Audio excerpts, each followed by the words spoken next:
रामकृष्ण हरी. शुभ सकाळ सर्वांना.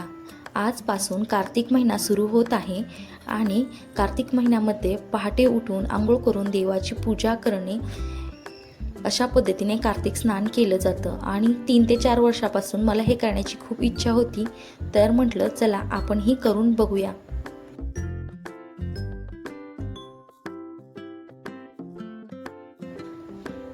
पहाटे सकाळी 4 वाजता उठले, त्यानंतर फ्रेश झाले आणि सकाळी छान गाईचं दर्शन घेतलं आणि त्यानंतर थोडीशी साफसफाई करायला घेतली. साफसफाई करून झाल्यानंतर मी लगेच आंघोळ करून फ्रेश झाले.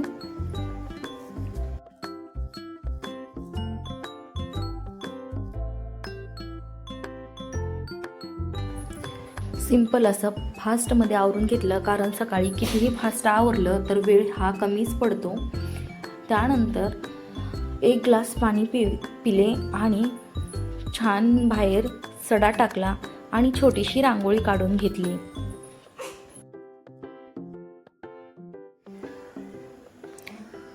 त्यानंतर तयारी केली ती पहाटे काकडा, भजन, गवळणी आणि अभंग वाचण्यासाठीची. आता हा सर्व विधी मी माझ्या चुलतीला विचारून करत आहे, कारण ती नेहमीच कार्तिक स्नान करते, अगदी आम्ही लहान असल्यापासूनच. हे सर्व वाचन करायला आम्हाला 1 ते 1.5 तास लागला आणि वाचन झाल्यानंतर छान गणपतीची आरती करून घेतली.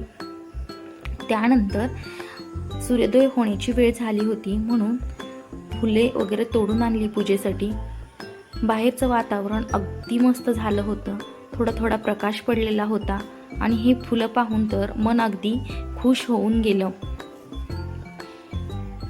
त्यानंतर पूजेचं ताट बनवलं आणि तुळशी आईची पूजा करून घेतली. पूजा करून झाल्यानंतर सूर्यदेवाचीही पूजा करून घेतली, परंतु वातावरण क्लिअर नसल्यामुळे सूर्यदेवतांचं दर्शन काही होत नव्हतं. चला असू देत, मनापासून पूजा केलेली देवापर्यंत पोहोचते बरं का. पूजा वगैरे सर्व करून झालं आणि त्यानंतर मी ठेवला अद्रकचा कडक असा चहा. मस्त असा चहा बनतच आहे, तोपर्यंत इंद्रायणीही उठली. त्यानंतर आम्ही दोघींनी मिळून चहा मस्त एन्जॉय करून घेतला. चला, व्हिडिओ आवडला असेल तर चॅनलला नक्की सबस्क्राईब करा आणि हे 30 दिवसाचे चॅलेंज कशा पद्धतीने पूर्ण होते हे नक्की पहा.